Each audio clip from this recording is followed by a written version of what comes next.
walked in places where the night itself feels alive, where every shadow watches, every whisper carries a name. People ask me, why do African horror stories sound so wicked? They think it's the monsters, the screaming ghosts, the walking corpses, the witches that dance with fire in their hair. But the truth is far darker. Our horror doesn't come from strangers. It doesn't come from faraway legends.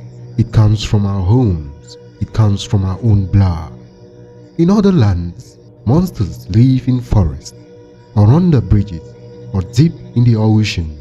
But here, the monster could be your mother's sister, your childhood friend, your smiling neighbor.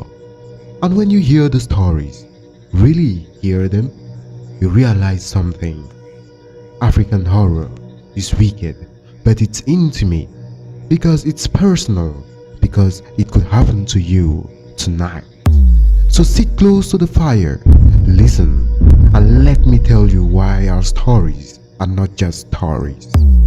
Long before the cities came, long before roads carved through forests, long before the word Africa was even spoken, there were the stories.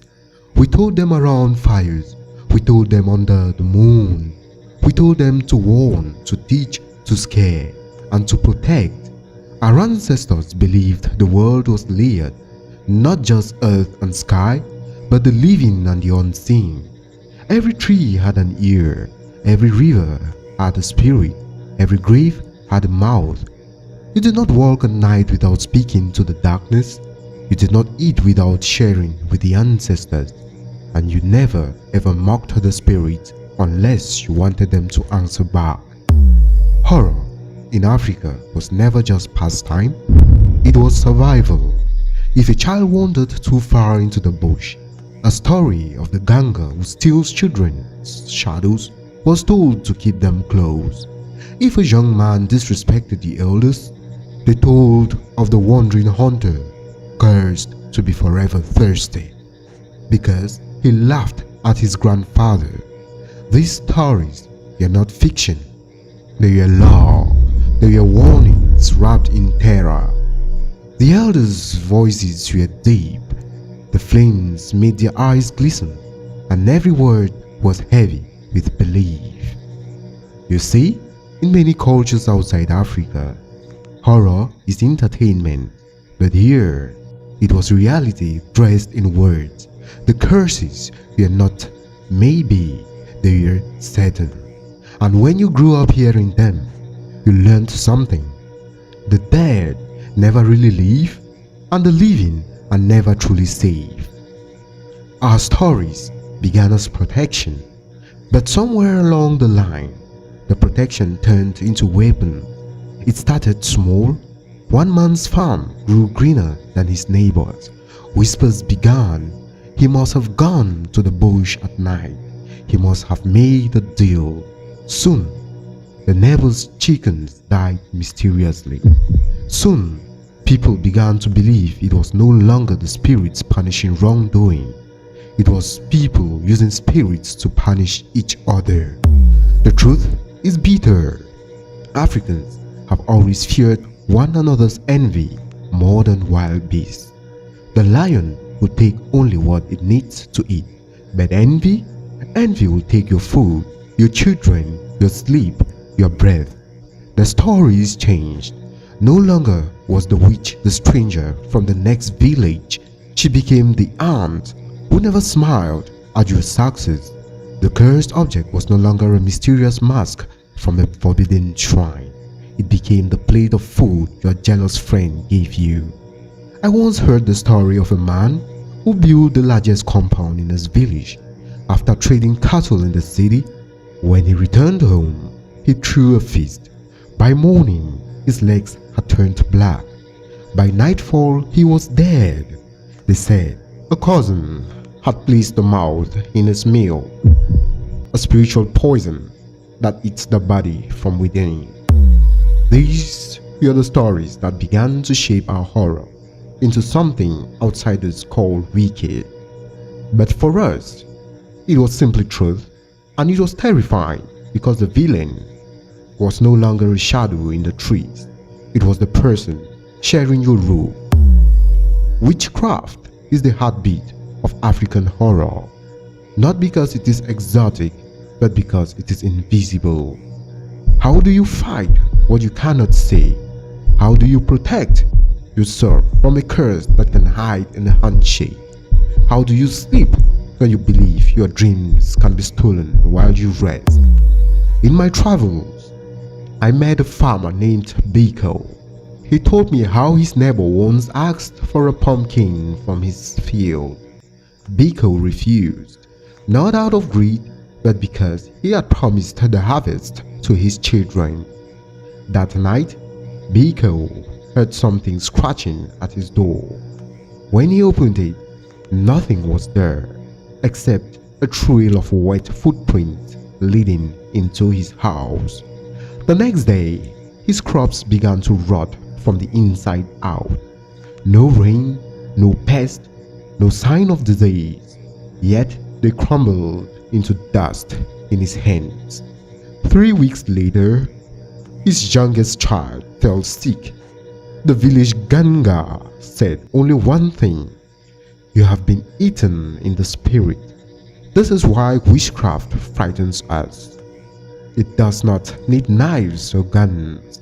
It uses trust, it uses closeness, and it turns both into poison.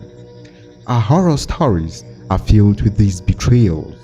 The trusted friend who drinks palm wine with you while binding your soul in a calabash hidden in his hurt.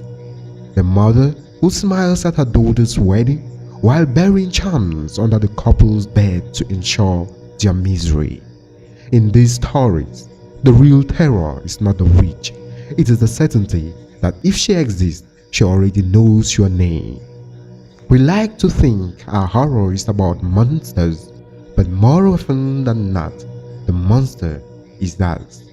There is a belief that another person's blessing takes away from your own, that if your neighbor's son succeeds, your own son's path will be blocked. This thinking is poison, and it seeps into our stories. I once sat with an old woman in Bamenda who told me a story that still chills my bones. In her village, 2 brothers inherited their father's land. The elder brother prospered, the younger grew bitter. One night, the younger visited a juju man.